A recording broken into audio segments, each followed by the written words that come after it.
بسم اللہ الرحمن الرحیم۔ الفاظ کی طاقت میں خوش آمدید۔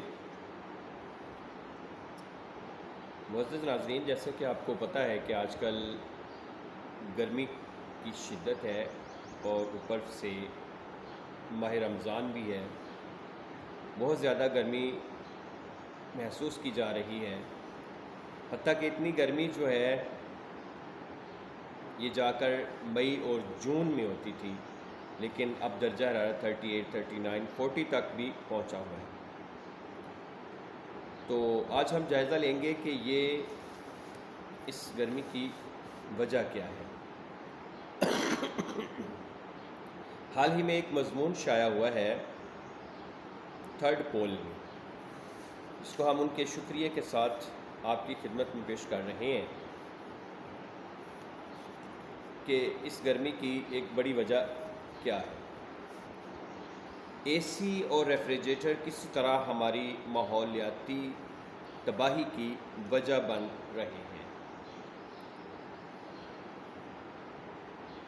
جون 1915 میں کراچی کی شدید گرمی کی لہر کے دوران لوگ اپنے سروں پر گیلے تولیے یا گیلے کپڑے لیتے تھے۔ ثاقب علی کراچی کے ڈیفنس کمرشل ایریا میں واقع ایک دکان ہائی ٹیک الیکٹرانکس میں کام کرتے ہیں۔ یہاں گھریلو آلات جیسے ایئر کنڈیشنر اور ریفریجریٹر کی مرمت کی جاتی ہے۔ ثاقب نے ہمیں بتایا کہ میرا زیادہ تر کام آلات میں گیس بھرنے کا ہے۔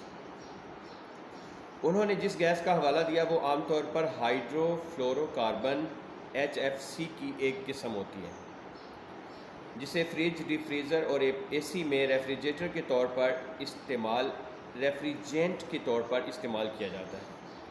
جیسے جیسے پاکستان میں موسم گرما قریب آ رہا ہے، ثاقب کی مصروفیات بھی بڑھتی جا رہی ہیں۔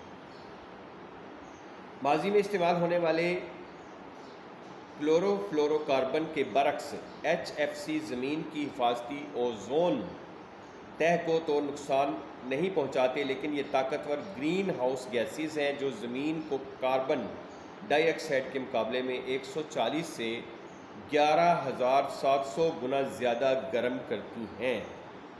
ریفریجریشن اور ایئر کنڈیشننگ سے ہونے والا اخراج گرین ہاؤسز گیسوں کے اخراج کا تقریباً 10%، جو ہوابازی اور جہاز رانی کی صنعت کے اخراج سے بھی 3 گنا زیادہ ہے۔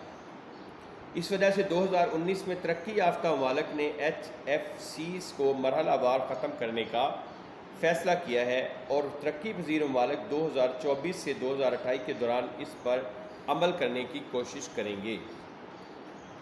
حال ہی میں پاکستان کی جانب سے بھی اس سمت میں پہلا قدم اٹھانے کا انکشاف ہوا ہے۔ اکتوبر 2021 میں اپنے تازہ ترین نیشنلی ڈیٹرمنڈ کنٹریبیوشن میں پاکستان نے اعلان کیا ہے کہ 2026 تک ملک میں Pakistan cooling action plan PCAP کو اختیار کر لیا جائے گا۔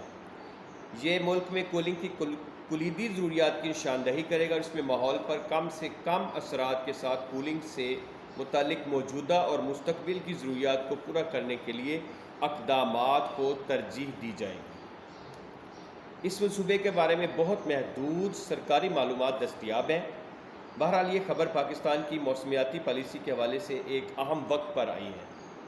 ملک میں گرمی کی شدت میں اضافہ ہوتا جا رہا ہے اور یہ مہلک ہوتی جا رہی ہے۔ گزشتہ سال جون میں ایک جانب گرمی کی شدت اور ایئر کنڈیشننگ کی وجہ سے بجلی کی طلب میں اضافہ ہوا تو دوسری جانب بجلی کی فراہمی متاثر ہونے لگی۔ جیسے جیسے ملک ترقی کرے گا اور اس کی آبادی بڑھے گی، ویسے ہی ایئر کنڈیشننگ کی ضروریات بھی بڑھتی جائیں گی۔ انسانی صحت اور بہبود کے لیے اہم ہونے کے علاوہ کولنگ یا ایئر کنڈیشننگ ٹیکنالوجی اقتصادی ترقی کے لیے بھی اہم ہے۔ دوسری جانب صنعتی پیداوار اور خوراک و ادویات کے تحفظ کے لیے بھی ریفریجریشن ضروری ہے۔ ایئر کنڈیشننگ اور کولنگ سے متعلق پاکستان کے مسائل: collaborative labelling and appliance standards programme CLASP ایک بین الاقوامی NGO ہے جو موسمیاتی تبدیلیوں پر قابو پانے کے لیے کام کرتی ہے۔ یہ پاکستان کے کولنگ ایکشن پلان کے مسودے میں معاونت کرنے والی تنظیموں میں سے ایک ہے۔ CLASP میں کولنگ پلان کی پروجیکٹ مینیجر آمنہ شہاب کہتی ہیں کہ دنیا جتنی زیادہ گرم ہوتی ہے اتنا ہی ہم خود کو ٹھنڈا رکھنے کے لیے ایئر کنڈیشنر کا استعمال کرتے ہیں۔ آمنہ نے مزید کہا کہ زیادہ تر لوگوں کو یہ اندازہ نہیں ہے کہ کولنگ کے آلات سے خارج ہونے والے گرین ہاؤس گیسز ہماری دنیا کے درجہ حرارت میں کتنا اضافہ کر رہے ہیں۔ 2018 میں ایئر کنڈیشننگ کی کل عالمی طلب میں پاکستان کا حصہ 0.7% تھا۔ ایک تخمینے کے مطابق یہ طلب عالمی سطح پر 11 کروڑ 10 لاکھ میں سے 8,24,000 یونٹس تھی۔ محققین کا اندازہ ہے کہ پاکستان دنیا میں ایئر کنڈیشننگ کی طلب کے حوالے سے 5ویں نمبر پر ہے۔ پاکستان کے کولنگ سیکٹر سے اخراج کاربن ڈائی آکسائیڈ کا ملین ٹن۔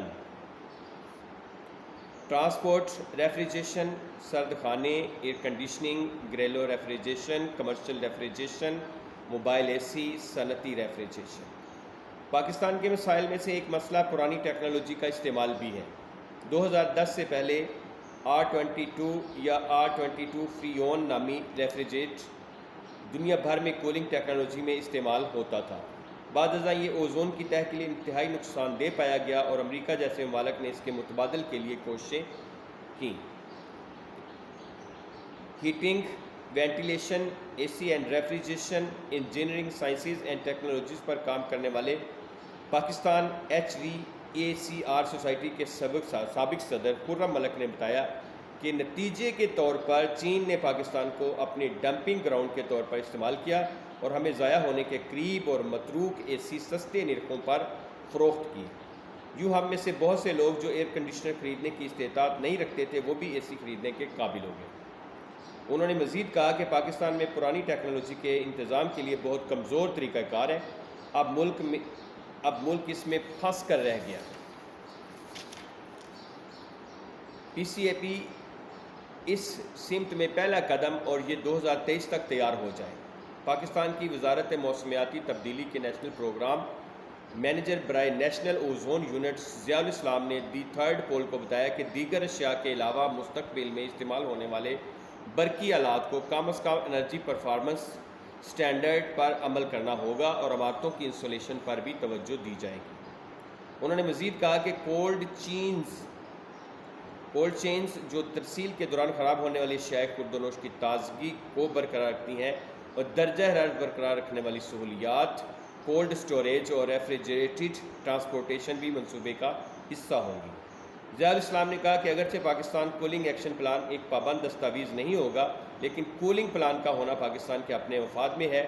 انہوں نے مزید کہا کہ PCAP کو بطور پالیسی حکمت عملی متعارف کروایا جائے گا اور اس کے قواعد کو مشاورت کے بعد تیار کیا جائے گا۔ مثال کے طور پر اس کے نفاذ کے معاملات کو وزارت تجارت کے ذریعے درآمدی پالیسی میں شامل کیا جائے گا۔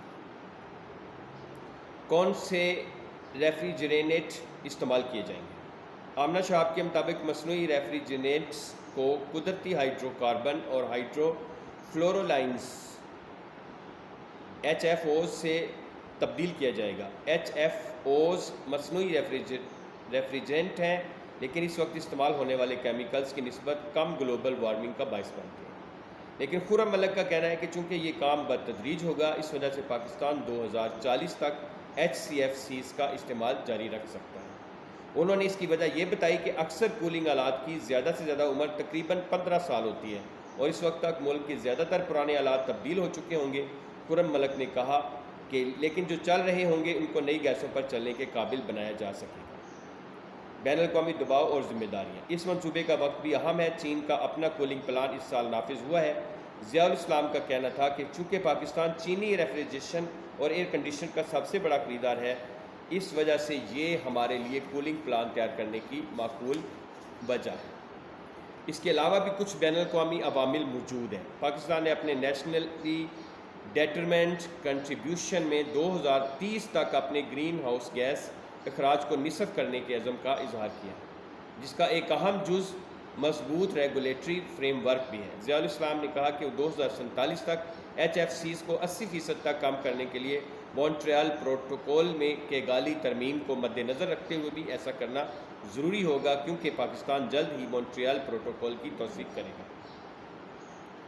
آمنہ شہاب کا کہنا تھا کہ فی الحال موجودہ کولنگ اپلائنسز سے ہونے والی گرین ہاؤس گیسز کے اخراج کے لیے ایک بیس لائن تیار کی جا رہی ہے۔ جنوبی ایشیا میں ہندوستان نے اپنا کولنگ ایکشن پلان 2019 میں شروع کیا تھا، جبکہ بنگلہ دیش اور سری لنکا اپنا منصوبہ تیار کرنے کے مرحلے میں۔ ابھی تک ہندوستان کے منصوبے اور پاکستان کی جانب سے تیار شدہ مجوزہ منصوبے میں آبادی کے اس حصے کے بارے میں بہت کام کیا گیا ہے، جو کہ فی الحال اس ٹیکنالوجی کے متحمل نہیں۔ فی الحال پاکستان اپنے زیر استعمال تمام ریفریجرینٹ درآمد کرتا ہے۔ ضیاء الاسلام کہتے ہیں کہ معاشی مشکلات کی وجہ سے انہیں مقامی طور پر تیار کرنا ناقابل عمل ہے۔ انہوں نے بتایا کہ دنیا میں صرف مٹھی بھر کمپنیاں ہی شیمورس، یونگ ہو، 3F، ہینیویل، نووین فلورین انہیں تیار کر رہی ہیں۔ خرم ملک نے کہا کہ نئے ریفریجریٹنٹ پر منتقلی ان گیسوں کو مقامی طور پر تیار کرنے کے امکانات پر غور کرنے کا موقع فراہم کریں گے۔ انہوں نے امید ظاہر کی کہ PCAP میں تحقیق اور ترقی کا عنصر شامل ہوگا تاکہ ملک میں سائنس اور ٹیکنالوجی کے شعبے کی حوصلہ افزائی ہو۔ ساتھ ہی اس میں ایسی پالیسیاں بھی موجود ہوں گی جو بلڈرز اور ڈیولپرز کو مقامی طور پر تیار اشیاء استعمال کرنے کی ترغیب دیں گی۔ ضیاء الاسلام کا کہنا تھا کہ یہ نجی شعبے کے لیے بھی ایک منافع بخش کاروبار ہو سکتا ہے، کہ وہاں ملکی کھپت کے ساتھ ساتھ برآمد کے لیے بھی امکانات موجود ہوں گے۔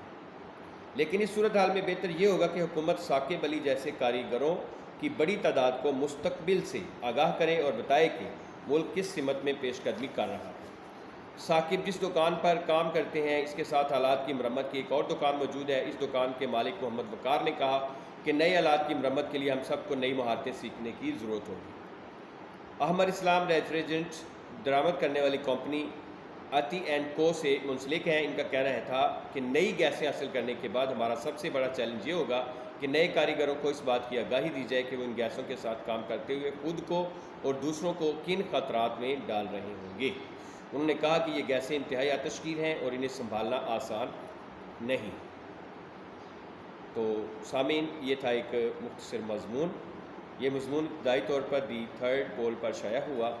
ہم ان کی اجازت سے ہی آپ کے سامنے پیش کر رہے ہیں۔